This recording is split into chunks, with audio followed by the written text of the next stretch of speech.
From the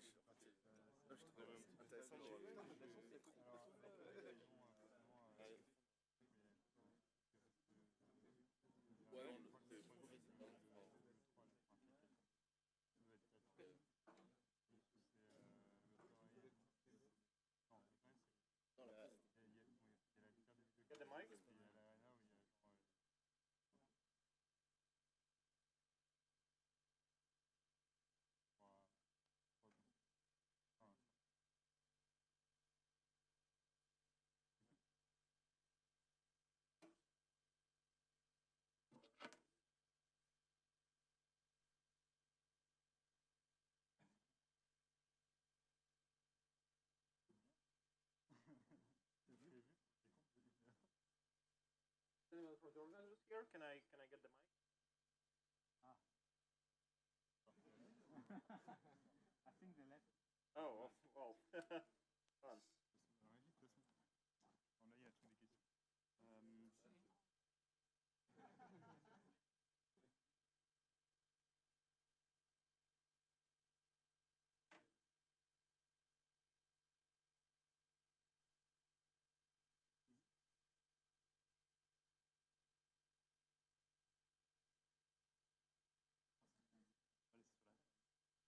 Le micro-casque arrive. The headset microphone.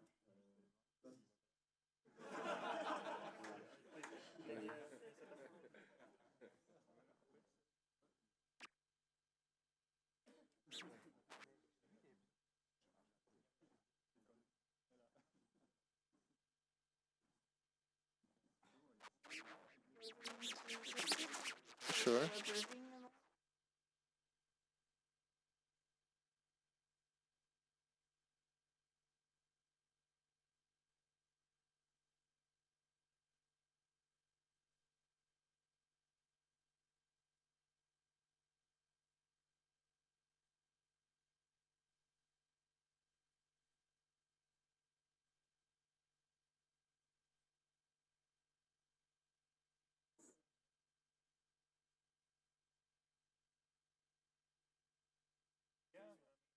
Sure, tell me when I can start. Oh, it's working. Cool.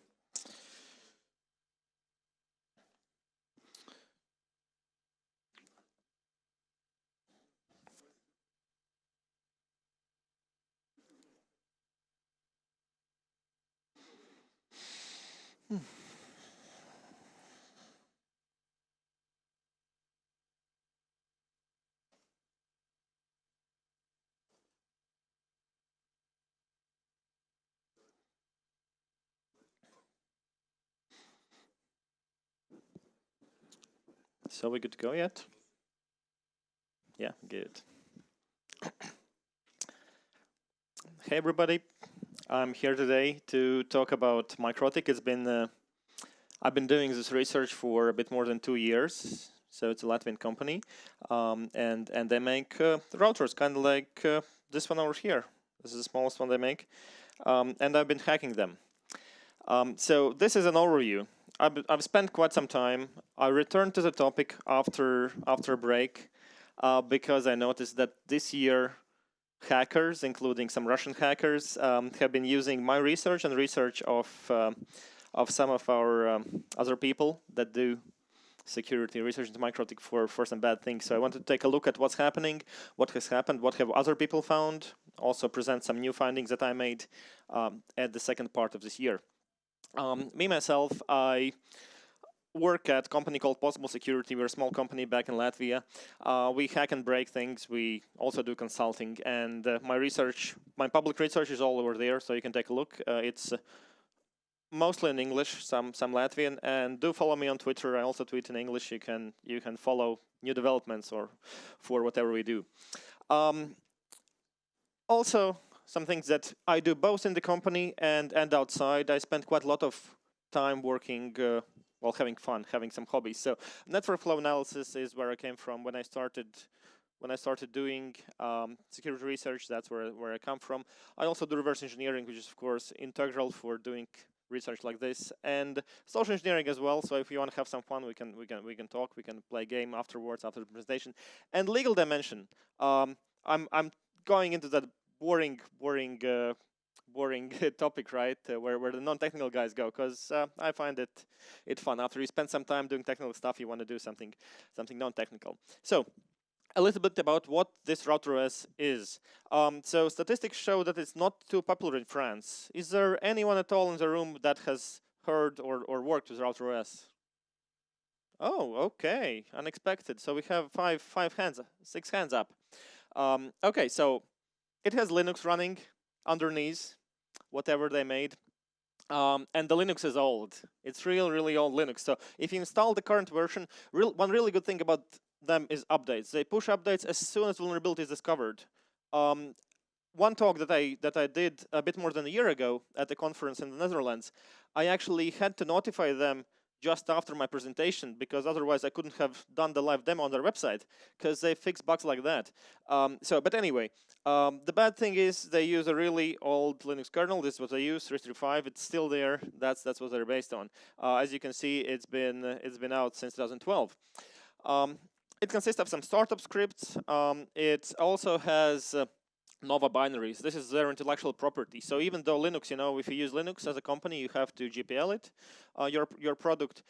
They worked around that by having separate Nova binaries. I think that's kind of legal, probably. So those are theirs. Everything else is open source. You can request the source for that. But that's the magic. That's where the business happens. And some configuration files. It also has that, of course. So, and it's also a closed source and closed ecosystem, of course. And because of that, well, the only thing we can do is reverse engineer it, because we can't really get into it any other way. So you probably have to ask, is it popular, right? Because we're in France and we don't have that many users in France. Here are top 10 countries or top 9 countries here. We can see that Brazil, Indonesia, China is quite popular over there. So it's they have good products, but they work for the third world countries, low income markets. Let's call it like that, because they're cheaper, right? So we also have some devices in France. This is data from second part of this year. Well, hello there. Data from the second part of this year, and these are devices that could be found on Shodan. So, of course, each country uses more devices than what we see here. So this is simply the publicly visible devices, and by default they come without any ports open to the internet. So in order for you to be hackable from the internet, you have to deliberately open up some ports. That's by the way. So let me just show you a quick demo, because we're gonna hack it later on, so you see how it looks normally before it's hacked. So okay, I think you should be seeing that there. So we have a router here. It's connected. It's one of the medium size. They also do these rack ones. We're gonna connect to it with username admin. And there we go. So this is what we get. We also get the web interface, some other stuff, but this is basically what we have. We can't do anything like that. It's a different shell. It's the router shell. We can see some commands, right? We can go to interfaces. We can take a look at the interface configurations.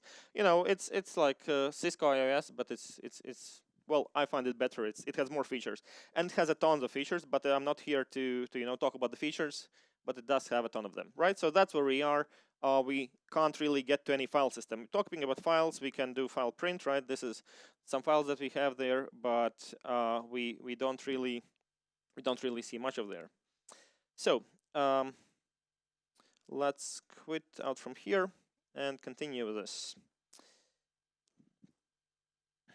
So it has quite a large ecosystem. So I pinpointed different components of router OS. And well, yeah, not going through all of that. There are multiple entry points, and the possible access vectors are marked in color red, or more like orange here. And some of the places where we've seen exploits recently are marked here. We've seen exploits for the web interface, for example, and I'm going to show you one. It's nothing new. It's been around for quite some time. It's actually leaked from the CIA or NSA, was it? I mix those two up all the time. So I think it was CIA Vault 7 leaks. Right. And Yes, that's quite an old one. They had it for quite some time, but the world has had it for a couple of years, at least the information. I coded it up. I didn't publish it. Another guy from Italy or Spain, I think it's Spain, coded it up and decided to publish it. So now we have hackers everywhere, bad hackers, I mean. So Winbox, we also have that. There's separate protocol Samba, right? Port 139 or 445, where we have our files, and we have other daemons not listed here. They have a lot of these proprietary binaries running there, and we have seen exploits for some other as well. We're going to go through these vulnerabilities here. So these are the foundational ones, the ones that are either really recent or the ones that have left their mark in RouterOS. So the first one is this. Anyone recognize that string? Probably only people who have worked with it deeply. No one recognizes that string. So that is the string used by them to encrypt passwords on the device. Here's the algorithm to encrypt and, of course, also decrypt passwords because we have XOR over here. So that's basically all we have. So some guy decided probably 20 years ago when coding it up just to mash the keyboard. If you look at it, right, it's mostly numbers, some letters. If you do a heat map of that, you actually can see two hands being dumped on the keyboard. Yeah, anyway, so this is how they do it. This is how they protect the user's password. And it's often used in attacks. It's often used in attacks when attacker gains code execution, but they want normal access, so they just dump the configuration and use this algorithm to get the password. Red. This is unauthenticated remote code execution. This is the one in CIA Vault 7 that was found. So I actually managed to make it better than the one leaked, the documentation leaked from the CIA. It supports more versions. Hey, it's stack clashing by setting large content length. It is meant for the web server. So there's this. We can take a look a bit deeper right now. There's this function read post data, where the web server reads the data being sent through HTTP post request. And it's been fixed already. So the deal there is that we set a large content length, and that way we are able to write into a different stack from a different process, from different thread. So some code over here. So this is now a bin dub binary, and what we can see here is content length header being read from the request, and it's being stored. And here we can see that content length header without any further checks or anything. So stack pointer is decreased by the content length header. So we can, move the stack pointer around. And to actually have this happening, and the CIA leaked documents were a huge help here. To actually have this happening, we have to have two requests at the same time, right? One moves the stack pointer, and the other one provides the executable payload being launched. So that's how that's being done. Let's see a demo. Anyone has seen Red in real life or on the internet? Nope. Okay. So I mean, the demos here are not much fun because it just works always. Right. So to do. So by the way, this device that I connected to is the newest one. So obviously, most of the things, but not all of them, have been fixed in the newest version. So I'll have to use an older version to be able to show you this demo here. Wow, this is really light. This router is super light. Okay, so let's go to. Am I in the right folder even? Yeah, now I am. Okay, so Red. We have our device connected, of course, at the default address of 192.168.88.1. Oops, not that one. This one here. And yeah, we do Python, Red Py, and here's an usage, right? So we type in the IP address, and it will crash the web server and try to give us the username. So at first it tries x86. So of course the execution depends, the ROP chain depends on the specific architecture. So it tries different architecture. So there we go. Now this is not too fun, right? Let's just do a quickie here. let's do it like this, right?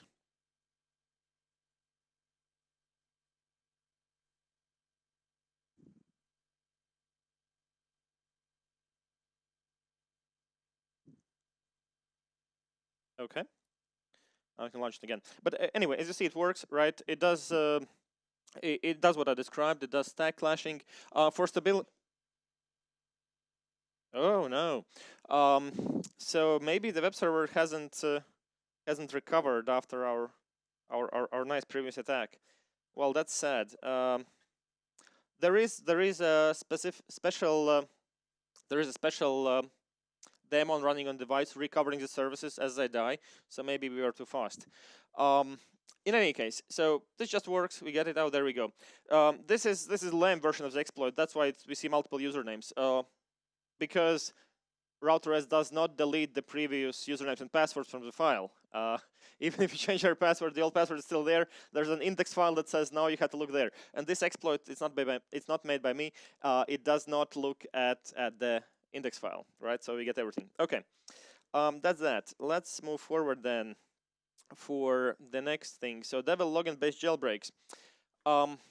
As you saw, this device is quite limited in what it can do. I mean, it has everything a router might need, but if you want to, I don't know, install torrent server on it or do something else, well, we are limited in what we can do because we cannot execute code directly.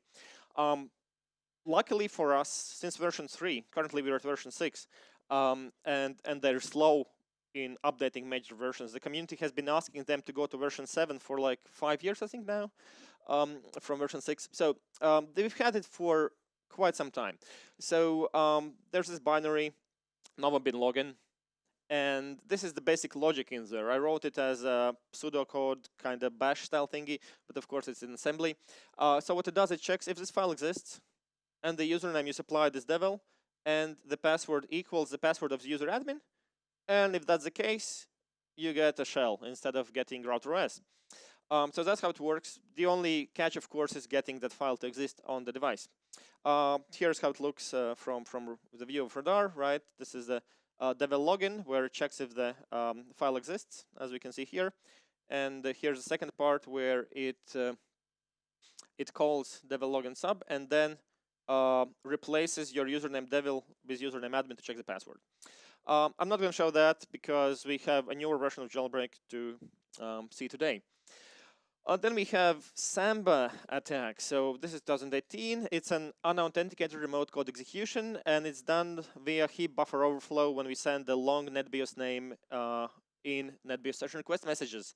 Vulnerable function is Samba remove directory, SMB rmdir in their custom binary Nova bin Samba. This has also been fixed. Here it is.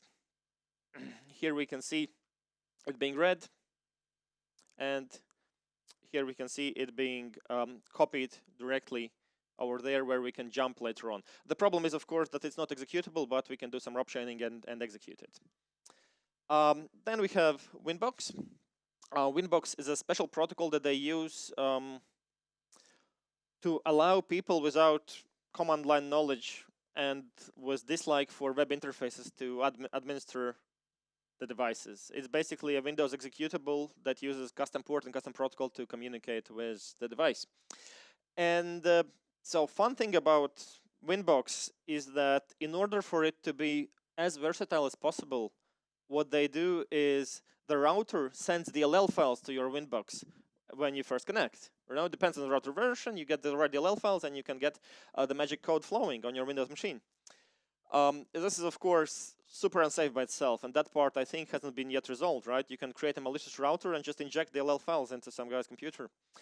But this is a different one. So here we abuse the same functionality for DLL downloads, but they don't really check correctly what is that you're downloading. So it's possible to do a file read, and it was shown later that it's also possible to do different functions like file write to access some different files, like, for example, the files that store your heavily encrypted username and password. Here it is, right? It bases itself in home web Winbox, but there are no legitimate checks that actually try to prevent you from going out of that route. out of home web Winbox. Let's do a Winbox demo. Again, on the older router here.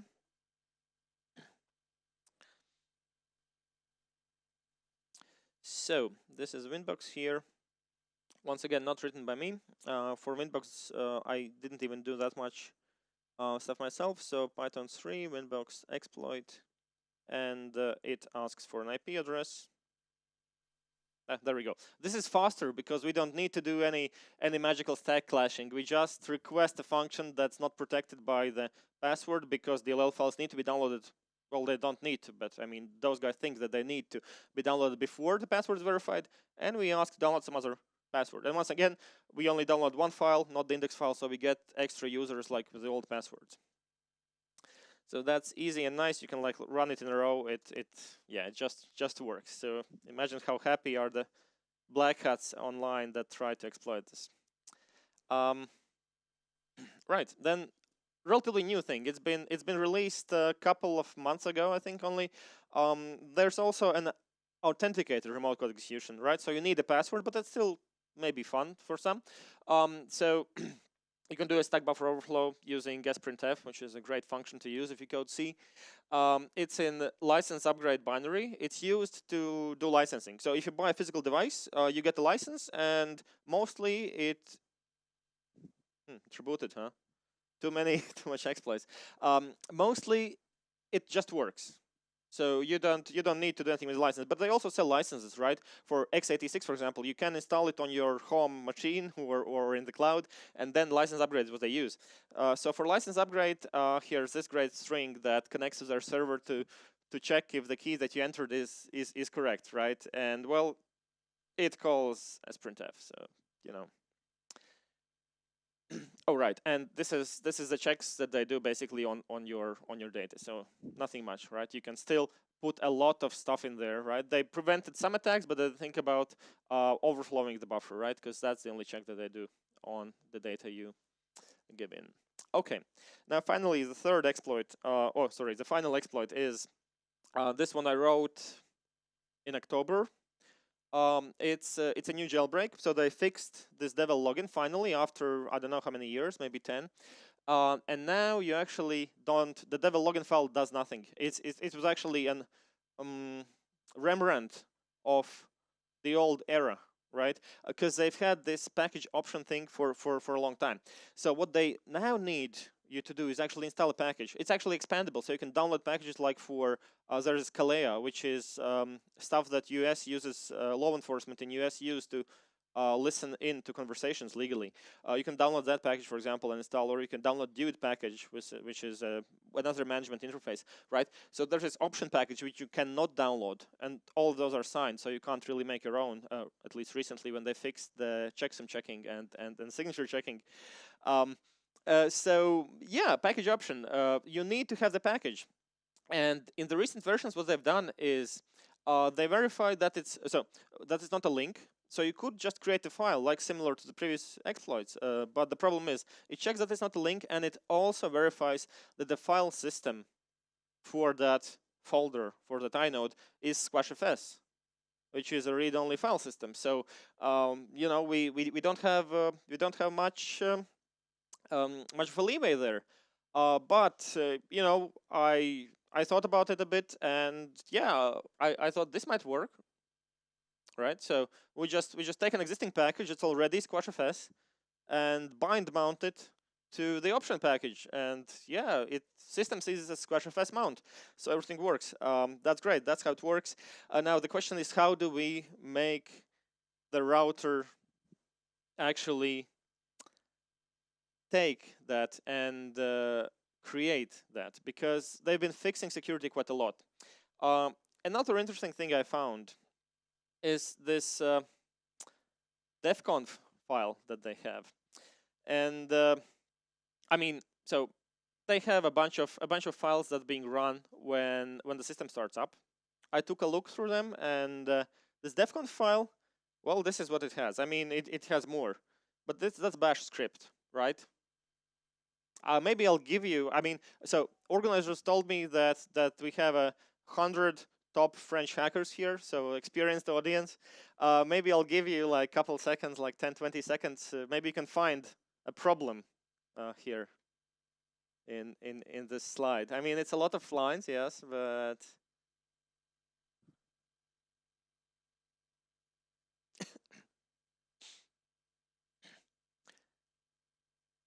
so yeah, what? Yeah. Yeah, devcf is here. Great, yeah. And RV, of course, means that they intend this folder to be read-writable, and it is. You can actually write this file, and then you can read the file, and finally, if you do eval, you can inject some code there as well, which is what my jailbreak does. So I'm going to show you a demo of the jailbreak right now for the new version, but for those of you who are interested in these devices, I mean, those are quite cheap. They start at like $25. You can get them online just to play around. It's a fun device to have, to hack as well. So you can use the new method for versions that start at 6.4.1 and the old jailbreak of mine for versions before 6.4.1. 6.4.1 I think works both ways, funnily enough. And I'm really happy to say I was a bit afraid because MikroTik got informed about this jailbreak some time ago, so I was really afraid, but I'm happy to say that it still works with the current version today. So that's cool. I have it here, and I'm gonna show it to you right now. So I'm gonna plug in to a port.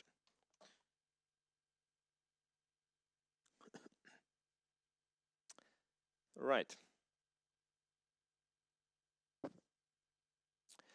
So this jailbreak actually requires you to be able to write to this folder /rv. How do you get to that folder if it's outside of this jail, right? I did print files earlier at the very beginning of the presentation, and we only saw a couple of files. You don't have access to the file system from there. Well, that's where this comes in, USB stick. So I'm gonna not put it there. I'm gonna put it here in my laptop for now, and I will try not to overwrite my hard drive in the process, because it's a hacker tool. It doesn't do much safety checks. So I have this make USB here, right? So it will make the magic USB that you can use for this attack. To be super sure, I'm gonna do. Okay. I have to think now twice if I actually have my second hard drive removed.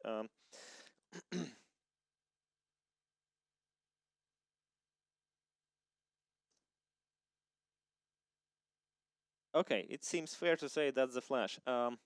So make USB dev sdb. Is that correct? Yeah. Okay. Okay. Right. So it does some DD, nothing magical. Basically, this is online. You can download those scripts right now. So done. That is it. So now we have our magical flash, right? I could sell it for, I don't know, lots. You know those scammers that put Linux on a flash and then sell those for like $50? I could do the same. So this works for devices that have USB port or have some other way to attach a hard drive or a storage device. So this one has USB port, so we can use that. Let's put it in. Okay, let's hope it's there. And now what we can do is simply launch the second stage. We type the IP address. The default IP address is already there. The password, I don't know if I changed the password in this one. Let's see. Let's hope I didn't. Okay. Now let's see if it works. Oh, cool. So yeah, it was the right password. Great. So what this version does and how it compares to previous versions is that it only gives you temporary jailbreak, which is both bad and good. I mean, for research, it's not that good, but for research, you can do other stuff. For actually adding more features, that's great, because you have your temporary jailbreak, and jailbreak for any device always increases the attack surface. So it gives you temporary jailbreak access. You can install any binaries you want. You can leave them there. You can configure running scripts, and then you can get your stuff back, right? And even during jailbreak, the real device will still be running. We will just get a nice shell. There we go. That's our shell. That's the kernel, that we have. Oh yeah, it doesn't have ls, so that's a pity. We can do like echo star, I guess, or cat tab. Yeah, that also works. So we go to Nova, we go to bin, and these are their custom binaries. And I think if I remember correctly, it was called info. Yeah. We can do info system package print. So this is it allows you to run raw to rest commands through the shell. That's one of the binaries I have. As you can see, it's the latest version, and yeah, there we go. We have jailbreak. We can do stuff in there, and it will be running in this jailbreak mode until we reboot the system. But even before rebooting, we also have parallel access to the actual non-jailbroken interface as well. So let me wrap this up now.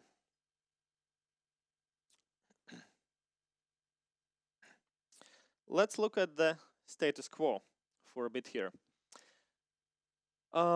Currently, this half of the year, this is the distribution of versions online. So it's better than Android, I guess, but worse than iOS if we compare it like that. If we look at versions specifically by minor versions, this is what we can see. And I did a nice thing here. I added the green and red here. So red versions are vulnerable. Green ones are okay-ish. I mean, all of them you can do jailbreak, but you need the password for jailbreak, so it's not really a security vulnerability, right?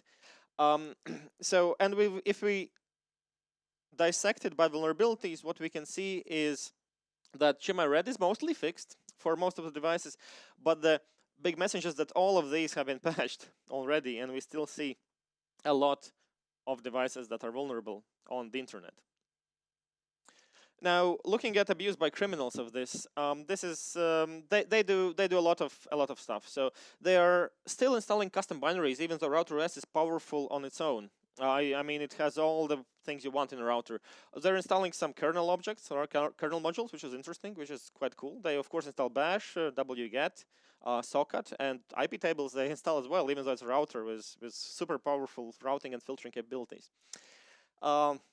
You know, they are articles like that, and they use some of the functions in MikroTik to actually be able to sniff your traffic, or they try to, you know, create a Bitcoin miner on your machine, right? Whatever you access online, it gives you this back instead of the real stuff. The only problem is that for mining to work, you need to, you know, have external scripts. But if you access those, you also get the same page. So it doesn't.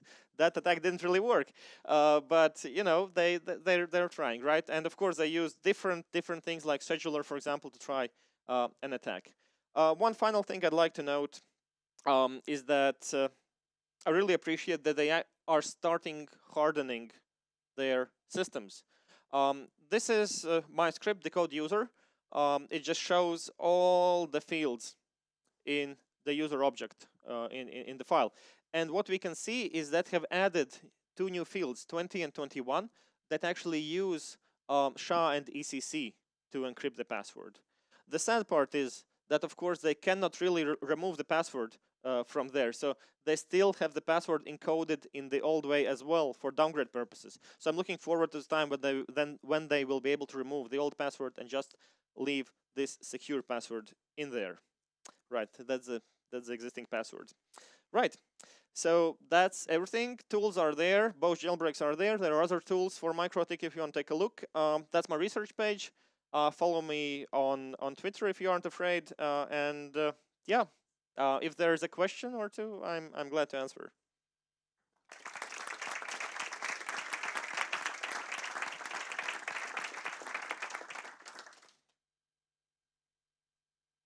No mics, huh?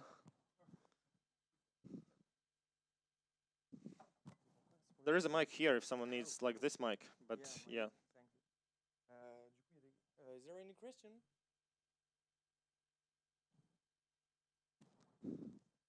Hello. Okay. Are there any loads or things where we can detect this attack by monitoring things on the system, or are there no loads on the system? Load files. So your question is, can we detect the attacks? kind of. And also, can we monitor these routers like by sending like syslog? Oh things, yes, oh yes, yeah. It has a syslog interface. You can configure remote syslog on it. It has, I mean, they have first of all online demos that you can look into if you're just interested in RouterOS and what they provide. Yeah. They have ISO files for free. You can install on VirtualBox and test it out, so you can take a look. Right. But as for monitoring the attacks, which probably was not your question, these attacks happen because of exploits in their binaries. So there's really no way to monitor them directly other than doing capture of all the traffic, right? Like But for example, when you access the web pages, does it log the access like an Apache server? I don't think so. It only logs Okay. when you try to log in. Yeah. Kind of sad. Who wants? Person?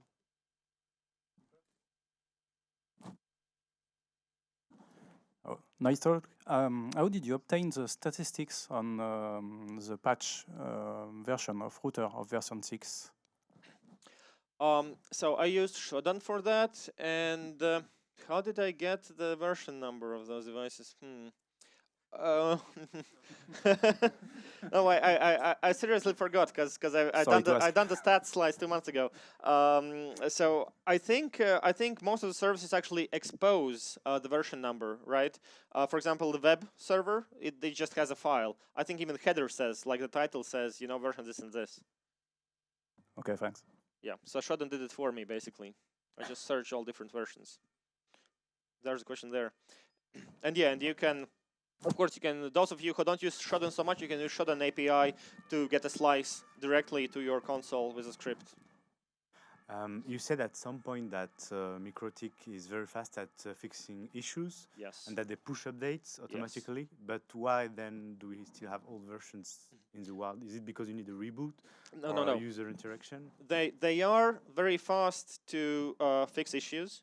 But I think we must have miscommunicated because they do not push updates automatically, but the updates are available free of charge, and it's so easy to update. You'll just, you know, yeah, for people who, you know how to do it, I guess. But you just type the command and press enter, and it just happens, right? You don't need to download files or drag and drop.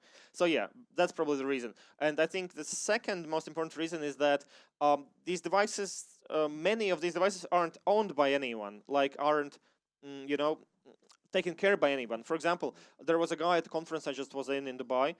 He was doing a talk on hacking yachts, right? The ships, the small ships. And the yacht that he hacked had a MikroTik device on it. And the thing is, you know, you buy a yacht, there's your stuff, there's a MikroTik device. Who owns it? Who administers it? You don't even know there's one. Vendor doesn't care. So that's the thing. Most of the devices, even if at home, no one really cares about them. So they didn't even know the device is there. Thank you. Okay, thank you very much once again, and I'll be here the whole day.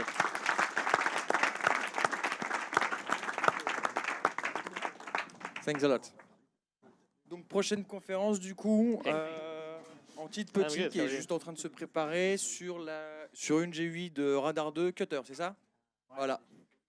Ça, c'est bien, ça. La G8, la meilleure.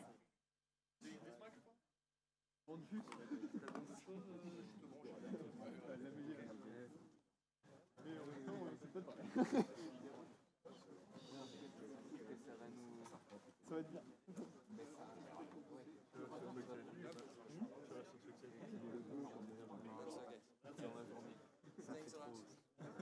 Dans la journée de demain, tu veux dire? Tu vas voir le bébé qui a planqué les trucs sur l'ouverture de porte. Ah, ça peut être une idée. Je vais ranger le micro.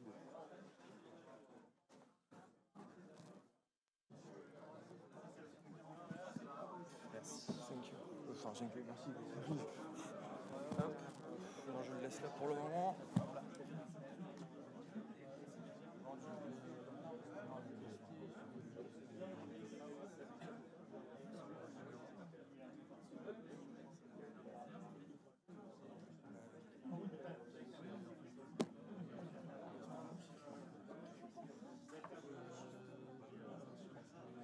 Ouais, pas de souci.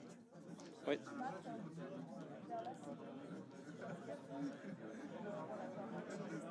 Ok.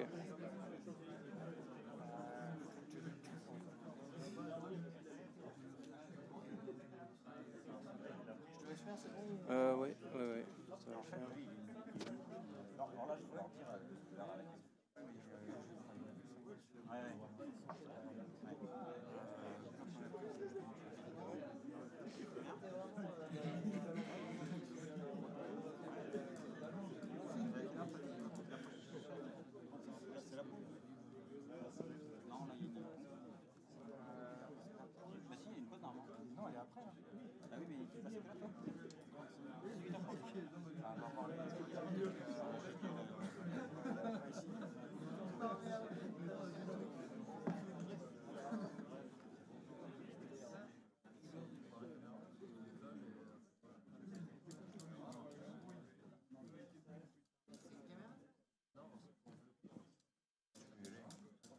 Ben, s'ils veulent bien afficher les slides.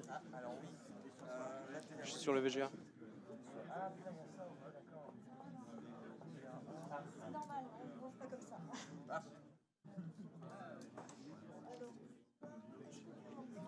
J'ai du DisplayPort si tu veux. Faut qu'on change en fait. Non, pas de soucis, c'est juste que je savais pas.